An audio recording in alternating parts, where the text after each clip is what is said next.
Hey everyone, thanks for listening to Sex with Emily. On today's show, I'm helping you navigate your sex, dating, and relationship questions with Deputy Jamie from Sex with Emily. And we're talking about how music can turn you on for sex, how to move past rejection, what's the deal with period sex, how to talk to young girls about sex, and is it okay to sleep around from time to time? All this and more. Thanks for listening. Look into his eyes. They're the eyes of a man obsessed by sex. Eyes that mock our sacred institutions. Bedroom eyes, they call them in a bygone day. Hey, Emily, you got a boyfriend? Because my man E here, he just got his heart broken. He thinks you're kind of cute. A girl's got to have her standards. Oh, my. Do women know about shrinkage? Isn't it common knowledge? What do you mean, like laundry? It shrinks? Can we not talk about sex so much? Are you kidding me? Oh my God, it feels so good. Being bad feels pretty good. But you know, Emily's not the kind of girl you just play with. You're listening to Sex with Emily. We're talking about sex, relationships, and everything in between. For more information, go to sexwithemily.com. I don't know, I keep singing it lately. I want to say it differently, like in an accent. I'm here with Jamie. Jamie's the bomb. Yeah, we could do a little I'll make a jingle. Theme I'll make song. a jingle about it. Will you make a jingle? We'll make a jingle. Let's jingle it. Because I just want to tell you guys that I love you and that there's a few things I want to get out of the way here is that you should, there's nothing you should do. I don't want to give you a should. It would be lovely if you subscribe to the podcast on our website or wherever you subscribe and however you listen on iTunes, Google Play, SoundCloud, Spotify, and follow us on social media because we do it for you. We love it. I enjoy doing it. And I love responding to you all on Snapchat and Twitter and Instagram and all that stuff. Facebook at Sex with Emily. What else, Jamie? Oh, newsletters, good time. Shopping with Emily is a good time. Everything, if it's something with Emily, it's a good time. It's guaranteed. That's true. Mm-hmm. I think so. We have a good time here, right, Jamie? Oh, all the time.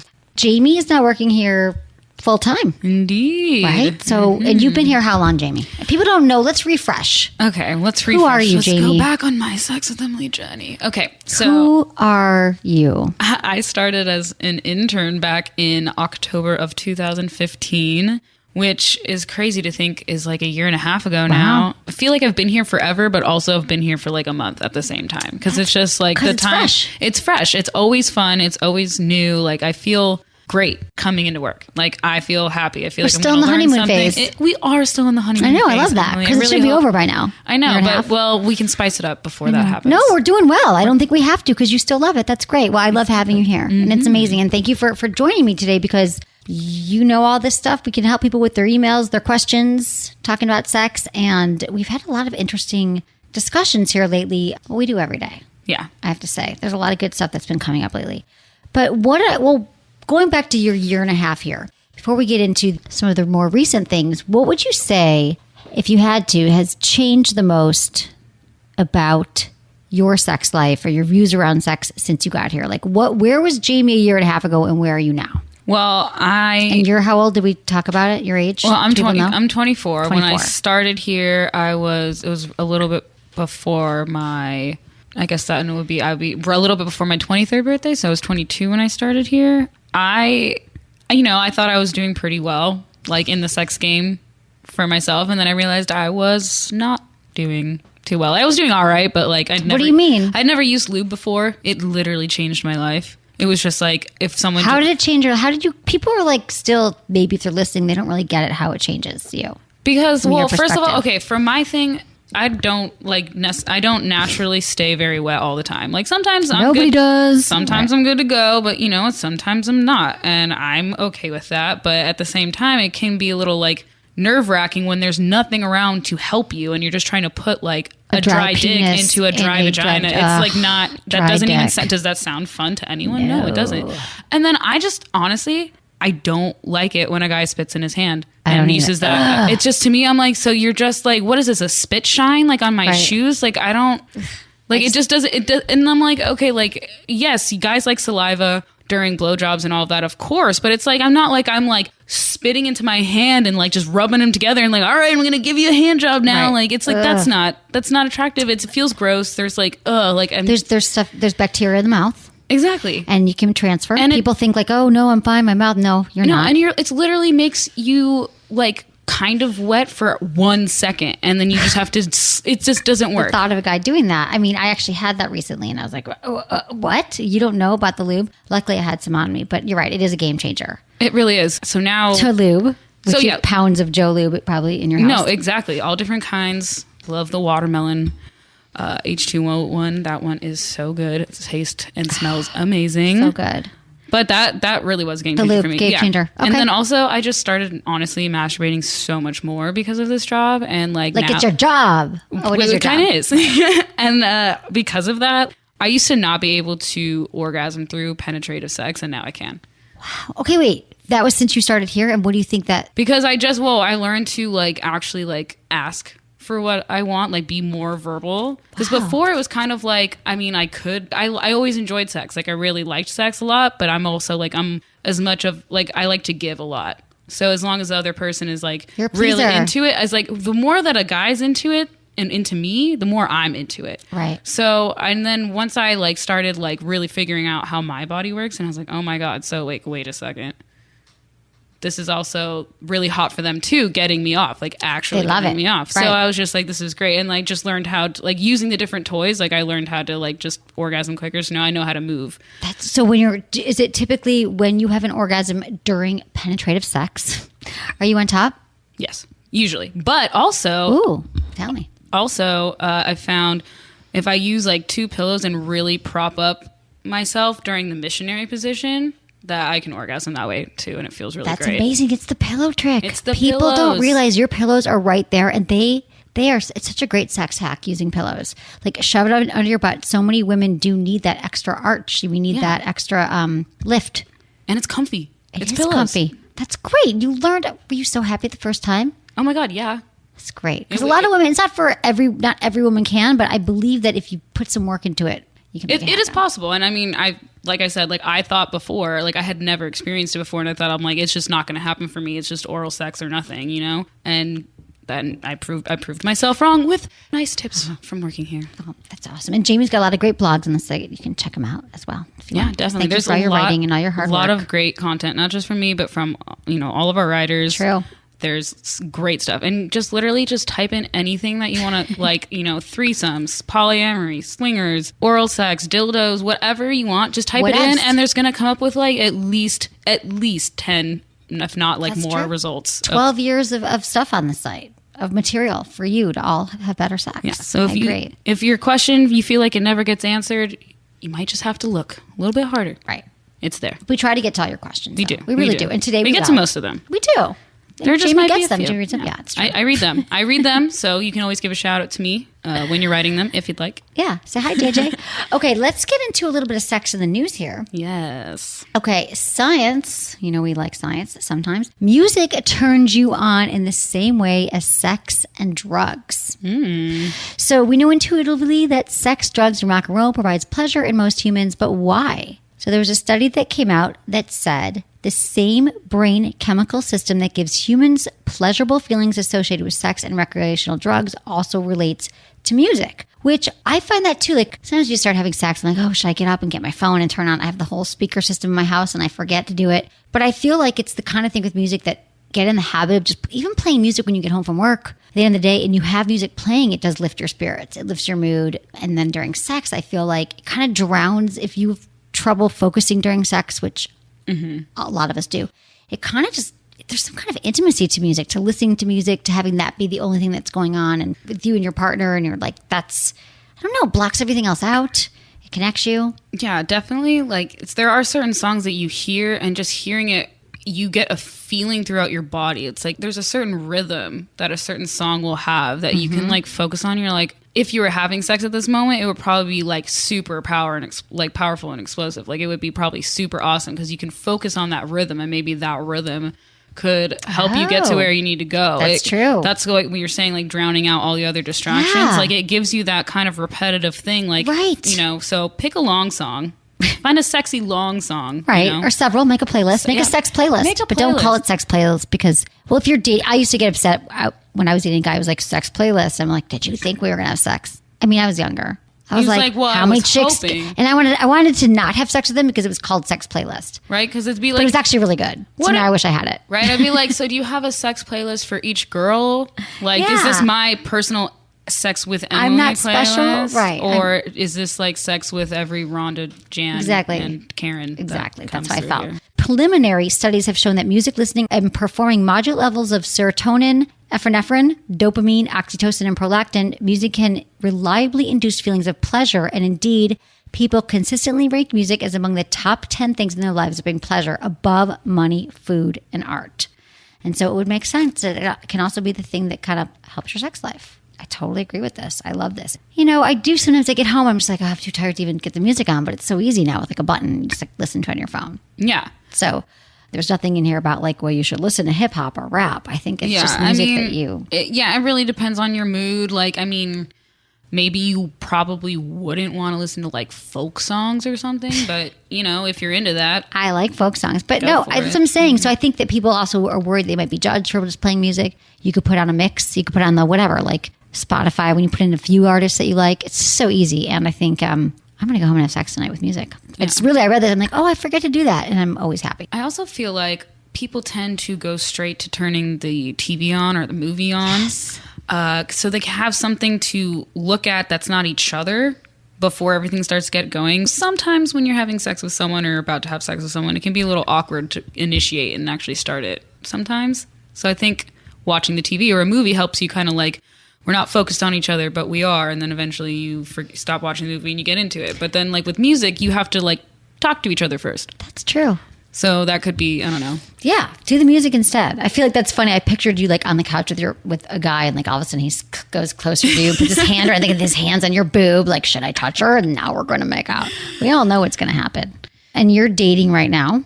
Yes, I am. Okay. I am seeing Good. someone, just one person at the moment. It's not like super serious, but it's going well. I haven't had someone that I actually I know. liked in a while, so this is good for him. Good. Okay. Good for me, I guess, too. But he's older though, so it's interesting. He's about 12 years older than me. What have you found to be different with that? What are the challenges?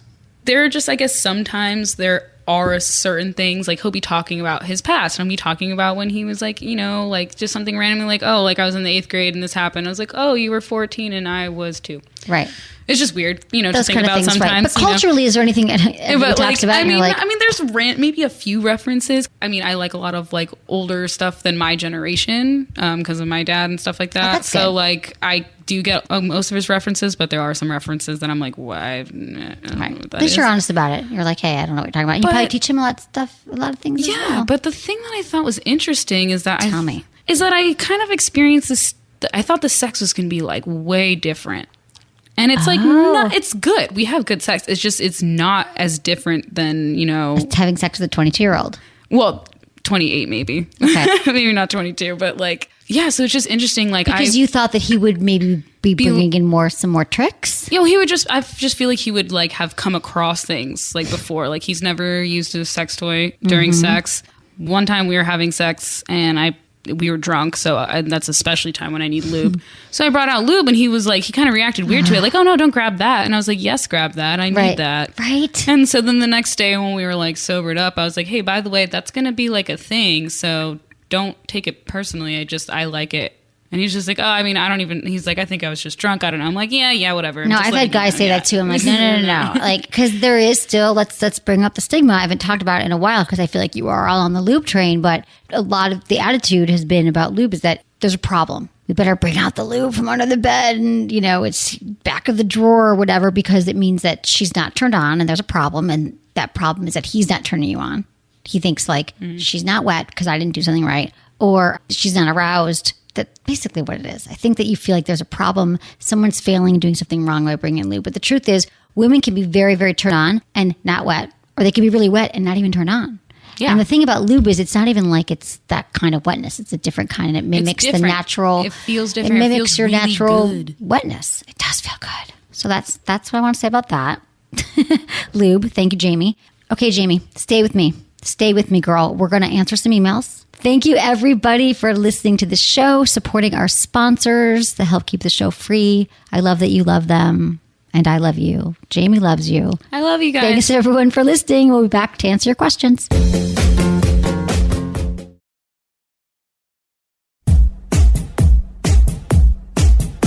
Okay, we've got some questions.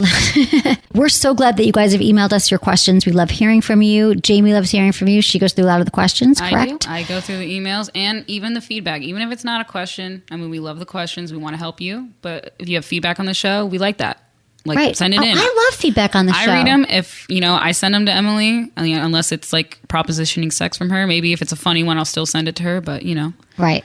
Right. No, I do like to know people are like, well, what are your listeners like? Because I feel like, here's the thing, James, we do so many different kinds of shows. I was actually going to pose this, but just if you're new to the show, maybe you're just joining right now, just know that we have a lot of we release 2 a week. Mm-hmm. And typically I have a co-host, I like Menace or Anderson, been doing some shows alone. What do you guys think about those? Also taking callers versus emails.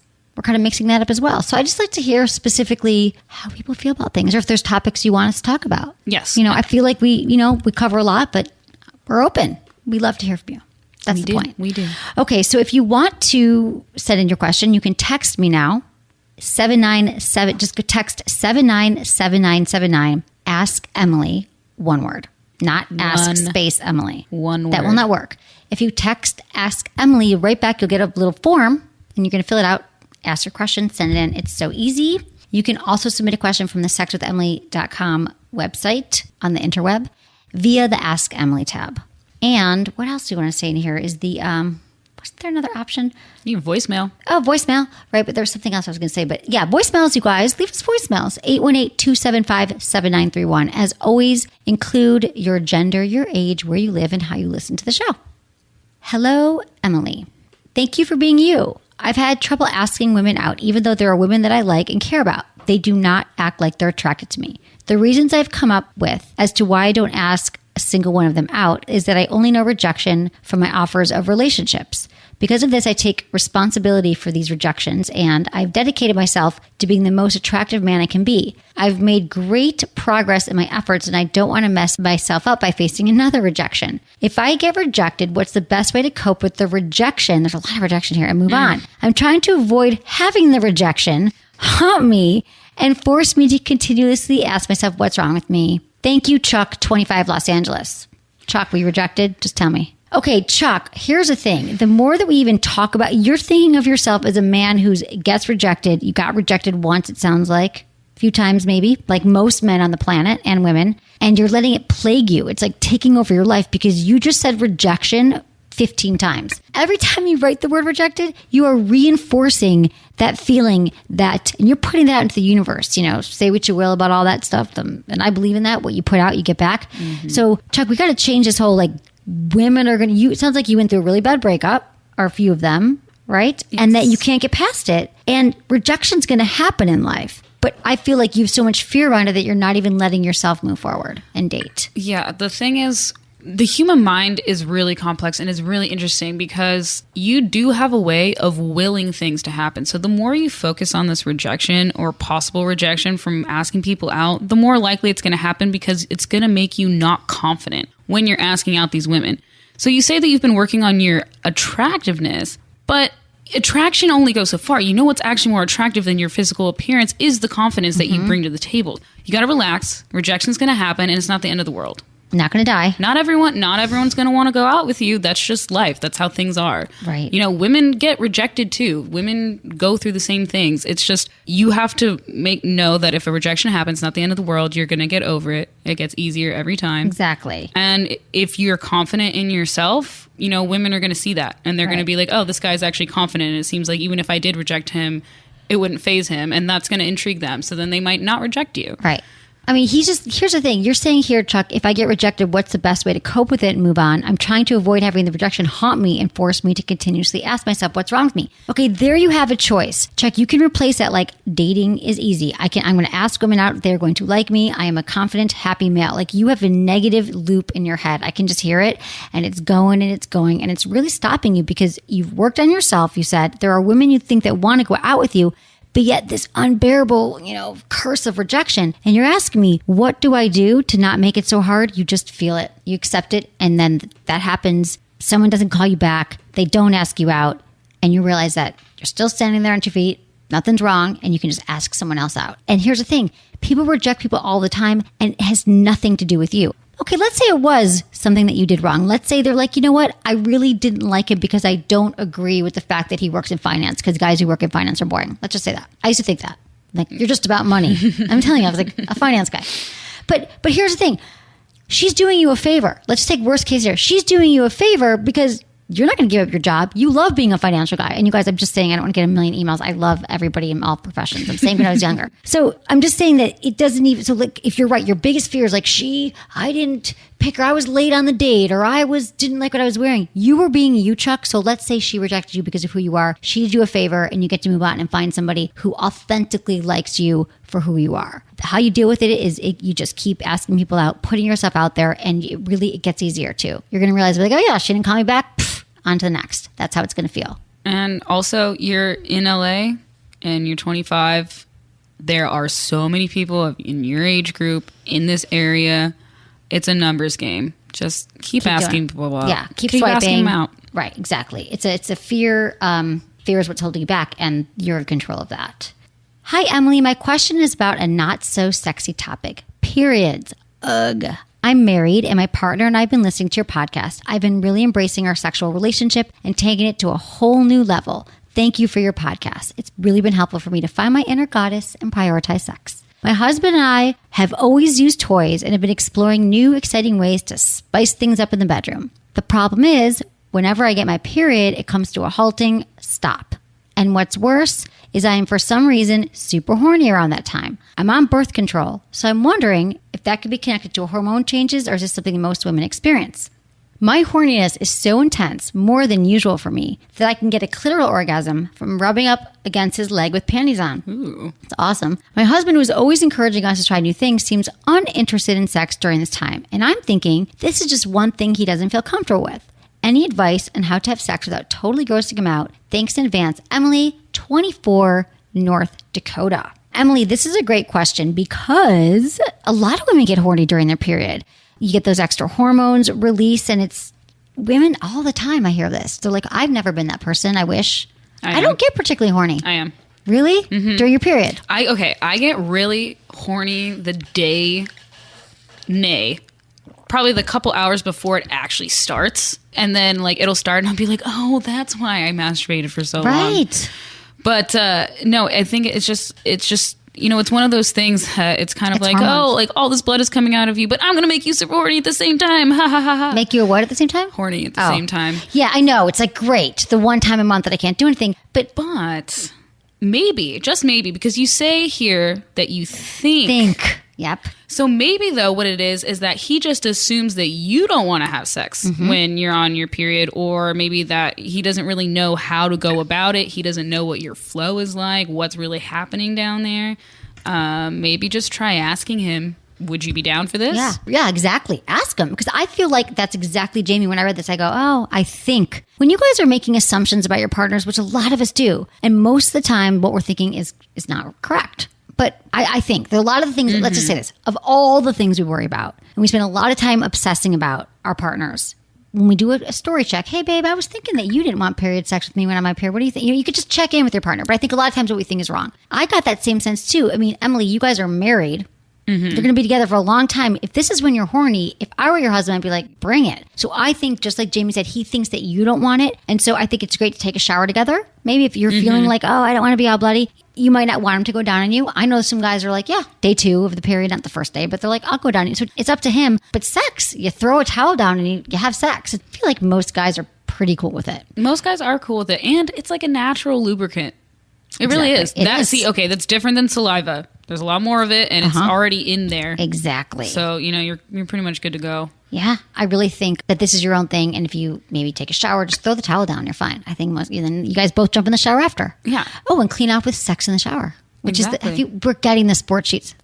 There's the coolest product line. Sport sheets, you guys, I love them. They do all the bondage gear. They have a line called Sex in the Shower, and it is, oh my God, Jamie, you've seen it. If you want to kink things up in the shower, it has like suction handholds that you put on the wall, and you can like you could hold on to them. You could use you can do cuffs. restraints. They have a vibrating like loofah sponge. It has a little vibrator in it. Anyway, have sex in the shower. That's what I think you should do here. Yeah, Emily, have some sex in the shower. Have sex during your period. Talk to your husband about it. And if he's really talking. grossed out and you really want to have sex, I mean, just use a condom. Like, whatever. What? But he'd still get the blood on the condom.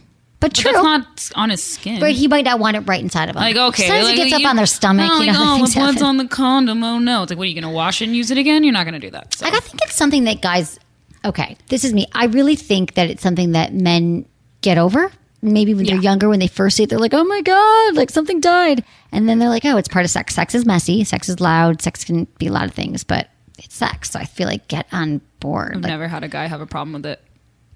good for you. So, I mean, I'm not saying that there aren't guys out there that do. Like, not every guy's going to be down, but most guys are pretty cool about it. I hope so. Okay. Hi, Emily. For the past few years, I've been meeting guys online and on apps for quickies and late night drive-bys. I always play safe and not only get a sexually satisfying encounter, but I get the thrill of meeting a stranger. Oftentimes, not even knowing their real name is just as exciting and fulfilling as the actual act. What I realize is that I tend to pick up this habit more frequently when I'm depressed or going through challenges in my life. I'm not sure if I'm doing this subconsciously to get instant gratification and or to distract myself. It's a pattern I've noticed.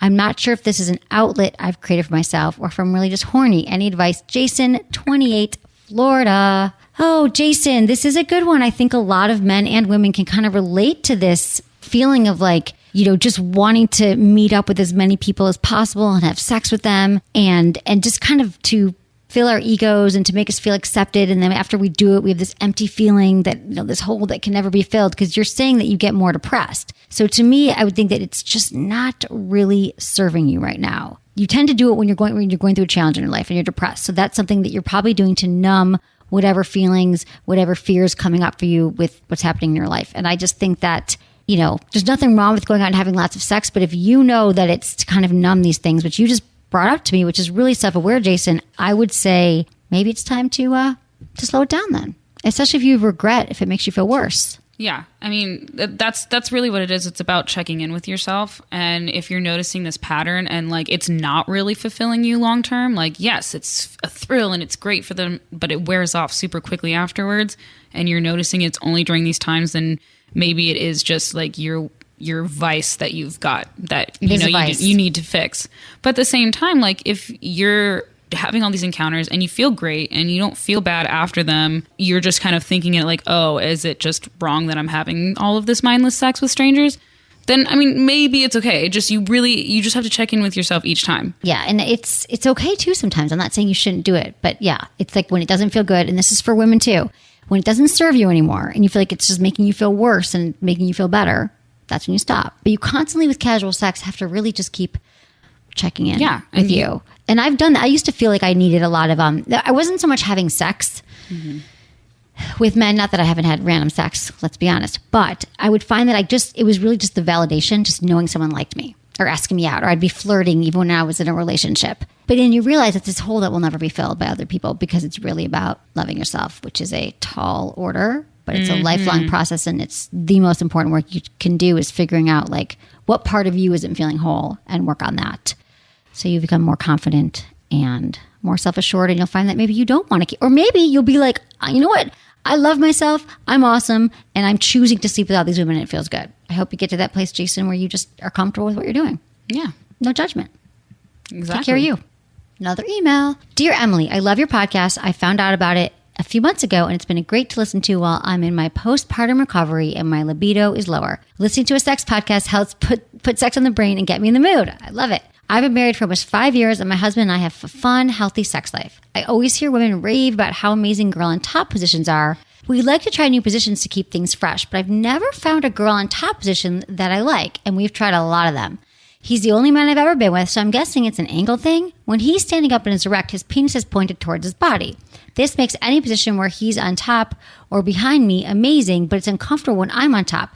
Reverse cowgirl is particularly bad. I have a killer body, and I like to showcase it by being the one on top. Any tips or suggestions how to make girl on top more enjoyable? Thanks, Jillian, Pennsylvania. You go, girl, with your killer body. How often do we hear women say, I have a killer body? I know. Can we just say like, congrats to you for being comfortable in your own skin, because that is like hard to come by nowadays, and that's amazing because you should feel comfortable in your own skin. And I'm sure it is banging. That is what it's about, though, for sex. Like, everyone's like, oh, but I don't feel comfortable. I don't have a banging body. So what? It's really about how comfortable you are and how you just rock sex. Like, you rock, How to Rock Woman on Top is actually a blog we have on our website.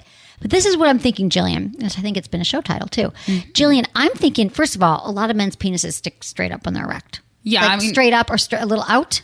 She's seen one penis. Yeah. So if it's like straight up and like flush to his stomach, maybe a little more so. I mean, again, penises are all different sizes, shapes, and stick out. Some are curvy, some are really straight. But I think the best thing for you on Woman on Top is to first, when you're on top, lie down on his chest. So you're chest to chest, and then you kind of slide down onto it. And then you like do a grinding motion. That's like a back and forth. I think a lot of women think that Woman on Top, that she should be like up and down, bouncing like you see in porn. And that's kind of fun, can be fun to mix it up. But it sounds like with his penis and the way it is, I think mostly for women, it's about the back and forth grinding anyway. So I think if you like are wrapping your arms around him, when you're lying chest to chest flat on him and you're grinding up and down or around like the cat position, like kind of like a up and down or a back or a circular, that this will feel a lot better to you. No, definitely. I think that it sounds like that when you're in your other positions that his penis seems to hit your spots. Which means that when you're grinding, really what is happening is like you're not pumping in and out. So like it's just rubbing up against that spot constantly. So it actually, instead of like, it's going to feel a lot better to you. And it's going to also feel amazing to him because he's going to be like, whoa, like what are you doing? That's amazing. Also, you said that reverse cowgirl is particularly bad. Same thing that Emily was saying. When you're chest to chest in regular cowgirl position, just lay all the way back and have him even thrust from the bottom. You know, I mean, lay back on like exactly. So how I was saying, you're chest to chest. You're literally laying on top of his chest, laying back. Your back is on his chest. Yeah, and it feels great. Also, what I like in reverse cowgirl position, if you're having trouble like feeling something really good, have him pull your arms or your hair back. Because it locks you into more of a like obtuse angle. When you're in cowgirl, reverse cowgirl. When you're in reverse cowgirl. And that could also, first of all, it's hot to have that kind of restriction on you. Just pull your hair, And then also, it'll help you keep at a good angle as well when you're having sex if you want to be, rocking the top. I'm trying to think about positioning straps too, like the G-spot link. I mean, I know that's not for Woman on Top. I'm just thinking about positioning straps because I just like the G-spot link by Sport Sheets. I don't know. That wouldn't really do it. I'm just thinking about targeting the G-spot. We haven't talked about that one in a while. They are great. But that's your woman. That's my tips for you. I feel like really if it's his penis, you got to just do that. And then you could even flip around when you're doing it, Woman on Top, and then just do the reverse cowgirl from the laying down position. But you're like, you turn around to the front. All really good advice there. And also be sure to do your Kegels as well. Because I'm sure you're postpartum right now. I'm just reminding you how important it is to do your Kegel exercises. Yes. Can't even tell you how it's everything. And you can start to pump them against his penis when he's inside of you. Do you ever do that? Oh, yeah, all the time. First of all, it feels really great to them because, like, not every girl does that or every woman has done that. I don't know. You say that he's the only person that you've ever been with. I don't know if you're the only person he's ever been with. So he might not even know what that feels like, and he'll be like, "Oh my god, that's crazy!" Yeah, tense and relaxed, like you're doing the Kegels. Yeah, it's like they can feel that when you do that. And then also, depending on how strong your Kegels are, it kind of just help you stay on a little bit better if you're clenching them. It really does. You just clench on, stay on. And when you do that pumping of those muscles, it also can enhance orgasm. Yeah, because bring it on the orgasm. When you orgasm, if you realize you do contract. Exactly, those muscles contract anyway. I love it. Congratulations on your baby, Jillian, and keep rocking it on top. Thank you for emailing us. Yeah.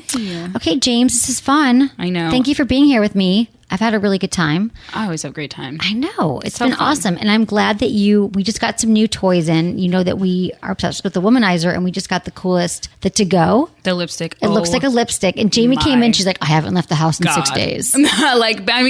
Basically, I tried it, and I was like, I'm never going to leave my room again. I'm just going to quit all my jobs. I'm going to quit all my activities. I'm not going to have any more friends. And I'm just going to masturbate with this until I die. How is it different? Because the womanizer, people, if you don't know, it's like the clit whisper is what I call it. It's the pleasure air technology. It's like sucking on your clitoris lightly, like how you want it. I think the reason that I like the lipstick, it looks like lipstick. It does. You take off a lid and you're like, oh, the lips is that? Yeah, it literally looks like a giant lipstick. It's because the silicone head is a little deeper.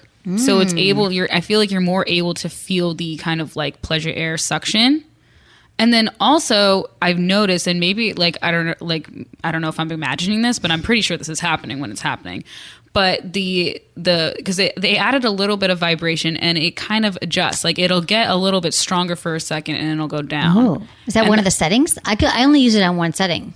Yeah, I mean, I use it like I'll range through settings like during, and I don't know if it's just me imagining it, but I feel like that's what's happening. Okay, I can hear it in the sound when I get to the higher levels, that it's like just randomly it feels like it's stronger for a second and then it pulls back, and I think that's the other one doesn't do that.